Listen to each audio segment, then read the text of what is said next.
A arte de fazer rir.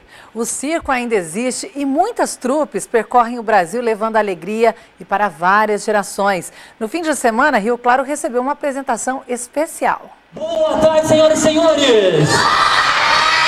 Não precisa gritar não, viu? Que eu não sou cego não, viu? Se a ordem é atenção criançada que o circo chegou, não precisa pedir duas vezes. Olhos atentos de olho no picadeiro, de onde palhaços, malabaristas e mágicos fizeram a alegria de centenas de crianças e também adultos que foram à arena montada no complexo educacional do bairro Jardim Novo 1. Que elas nunca viram, né? Nunca foram porque são pequenas, também não tive tempo de levá-las. E outra, é uma coisa gostosa, divertida para as crianças, é perto de casa, não precisa se deslocar muito longe para poder estar levando. É uma oportunidade muito boa para estar trazendo esse espetáculo para a comunidade, porque nem sempre eles têm acesso, né? Eu achei muito interessante estar trazendo para a comunidade que está assistindo. Esta é a 8ª cidade por onde passa a Companhia de Circo neste ano, através do Circuito Cultural Paulista. Todo o espetáculo é feito através de uma parceria entre o governo do estado e a Secretaria Municipal de Cultura. Influencia na visão de mundo, na construção de valores, de ter simplesmente sido respeitados no direito de acesso à cultura, que é esse o nosso grande projeto. 5 profissionais integram a companhia Trupe Trolhas, da capital paulista, e que viaja o Brasil e o mundo, levando arte circense, unindo shows, interatividade e muita diversão. Mas ele vai ser forte! Quero mais forte da cidade? Eu acho que o que era antigamente o circo, ele deu uma evolução, ele deu uma outra, existe uma outra cara, mas ainda o circo está aí para todo mundo que vê.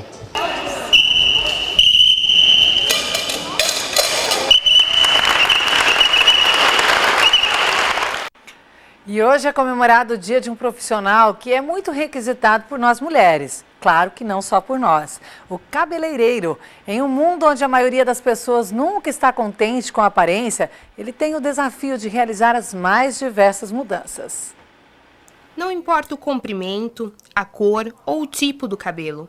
O fato é que as pessoas sempre desejam mantê-lo bonito e bem cuidado. A busca pelo penteado ideal é constante e a procura por um bom profissional também é comum. Amado pelas mulheres, o cabeleireiro já faz parte da vida de muitas. Quando você está com o astral baixo, você vem ao cabeleireiro, dá uma arrumada no cabelo e o seu astral levanta, né? Então, eu acho muito importante. Que faz bem e eles recuperam a autoestima da gente, ajudam a gente a ir para frente. O cabeleireiro é tão presente que no dia do casamento não há como dispensar a ida ao salão. A noiva Kátia é um exemplo disso. Dá um toque diferente na gente, né? O que embeleza a mulher, né? O levantamento realizado por uma empresa de cosméticos apontou que a variação dos preços de um salão ao outro chega a 22%. No Brasil, as mulheres chegam a gastar em média R$ 50 por mês só com cabelo. Metade delas frequenta o salão pelo menos a cada 2 semanas. Uma vez por mês. Eu venho 1 ou 2 vezes por mês. Mas não são só as mulheres que têm esse hábito de se cuidar.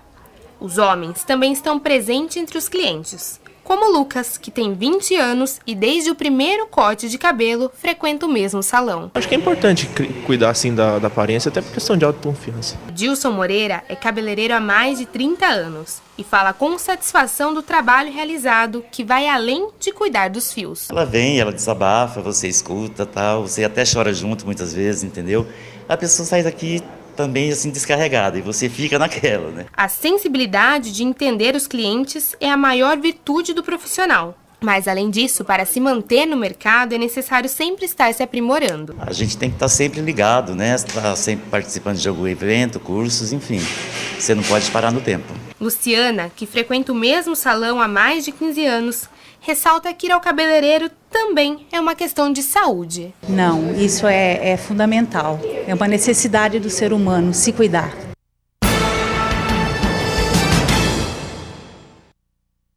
E agora vamos falar de esporte com Rafael Perobon. Boa tarde, Rafa. Seja bem-vindo nessa segunda-feira. Olá, Janaína. Boa tarde para você. Boa tarde a todos de casa.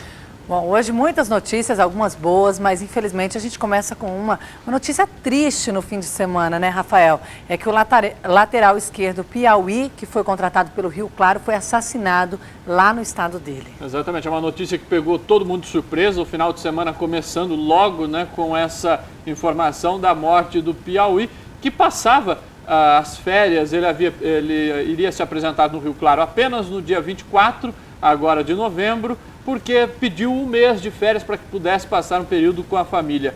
E, infelizmente, logo no começo dessas férias, elas foram interrompidas aí de forma brutal.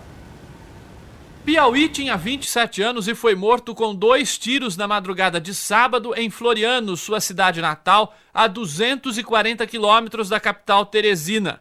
O crime ocorreu por volta das 4 da manhã, próximo a uma churrascaria.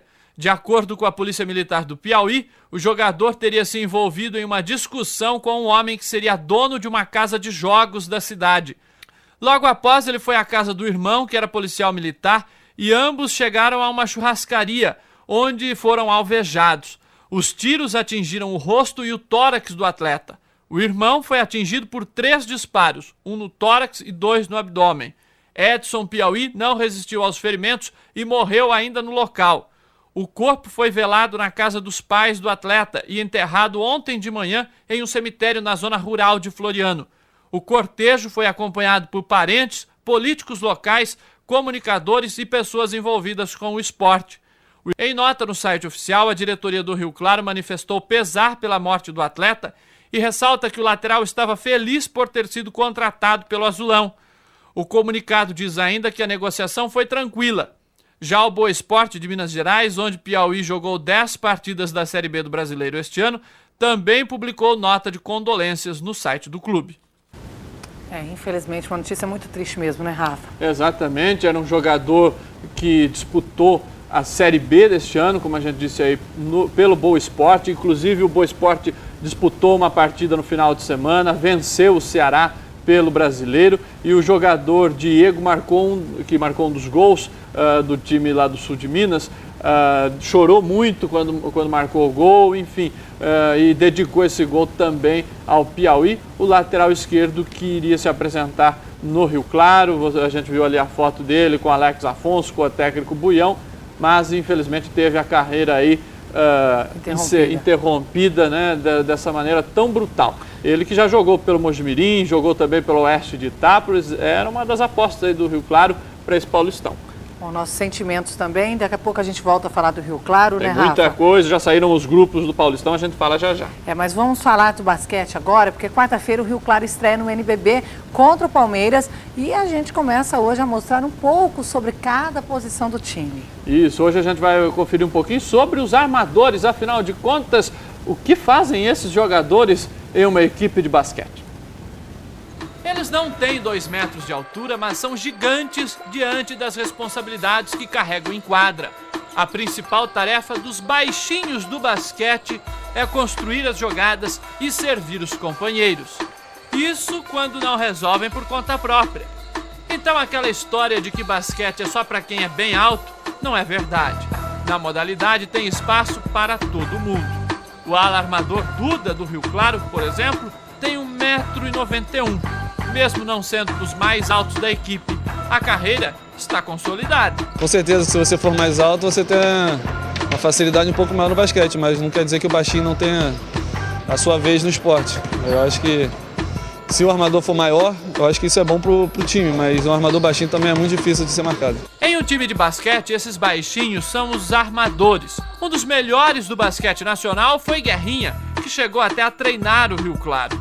Campeão pan-americano em 87 pela seleção, ele tem apenas 1,86 m de altura. Se a altura não é o mais importante para ser um bom armador, outras 3 características são fundamentais para que se tenha um bom desempenho nessa posição aqui dentro de quadra: a velocidade, a habilidade com a bola e a qualidade do passe. O que mais conta é a habilidade do jogador, a habilidade física, e também o pensamento, o cognitivo dele, né? E tem jogadores que conseguem reagir mais rápido com o outro só por ler o ambiente, ler a tática, e ele já faz uma decisão mais rápida. Então a pessoa não precisa ter 2 metros, 2,10 para jogar basquete, né? Ela basta só participar dos treinamentos e desenvolver essas habilidades. Esses ingredientes fazem a diferença para o norte-americano Brandon Brown, que só tem 1,80 m. Ele acredita que um bom armador tem algumas características, como a liderança em quadra, a habilidade em armar o time e ajudar a equipe a fazer o seu melhor. O começo de carreira é parecido para todos. Brandon Brown começou nos Estados Unidos com apenas 5 anos. Já o Duda tem o basquete praticamente no DNA. O pai foi jogador, o tio Sérgio Macarrão foi bronze nos Jogos Olímpicos de Tóquio em 64. E o irmão é o Marcelinho, o jogador do Flamengo. E ele começou a jogar com apenas 2 anos. A gente começa desde pequenininho, desde bebezinho já em casa, começa com uma roupinha de basquete, uma bolinha de brinquedo, aí você começa a ver, no meu caso, começa a ver os jogos dos meus irmãos, que eram mais velhos. Então você começa a criar gosto pela coisa. E minha mãe fala que meus primeiros passos foram numa quadra de basquete correndo atrás da bola, então a partir daí é uma coisa que só foi crescendo e eu sou muito feliz por isso.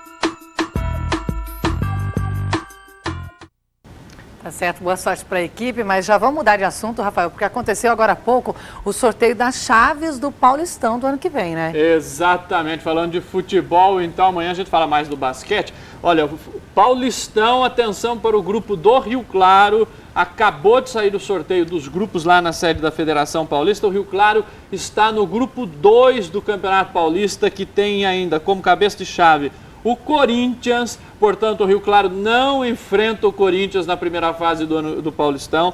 O Rio Claro também está no grupo com a Ponte Preta, com o Audax e com o São Bento do técnico Paulo Roberto. Portanto, o Rio Claro, Janaína, no ano que vem, não vai enfrentar na primeira fase nem o Corinthians, nem a Ponte, nem o Audax e nem o Paulo Roberto. Tava muita expectativa, né? Será que o Paulo vai vir enfrentar o Rio Claro e tal? Não vamos ter esse duelo, não vamos ter esse confronto. Olha, aí passando os outros grupos, o grupo 1 tem São Paulo, Ituano, São Bernardo, Mogi Mirim e Red Bull. No grupo 3, Palmeiras como cabeça de chave, Botafogo de Ribeirão Preto, Portuguesa, Linense e Marília. E no grupo 4, o Santos é o cabeça de chave, junto com Perapolense, Bragantino, 15 de Piracicaba e Capivariano. O campeonato começa no dia 31 de janeiro, termina no dia 3 de maio. Lembrando que as 2 melhores equipes de cada chave passam para as quartas de final, que serão disputadas em partida única. É só aí que há a possibilidade, Janaína, das equipes do mesmo grupo se enfrentarem. Por exemplo, se o Rio Claro, digamos, o Corinthians termina em primeiro e o Rio Claro em segundo desse grupo, vamos supor. Aí sim, o Rio Claro enfrentaria o Corinthians. É a única possibilidade que há. E os 4 últimos, no geral, aí não é por grupo, os 4 últimos na classificação geral são rebaixados para a Série A2 de 2016. Só comentando rapidamente, achei que foi bom para o Rio Claro cair nessa chave. Por quê? Porque, bom, os times grandes é lógico, aí todos eles acabam se equilibrando. Mas Ponte Preta é um time que está liderando a Série B do Campeonato Brasileiro, é um time forte. O Audax é uma equipe que tem muito dinheiro.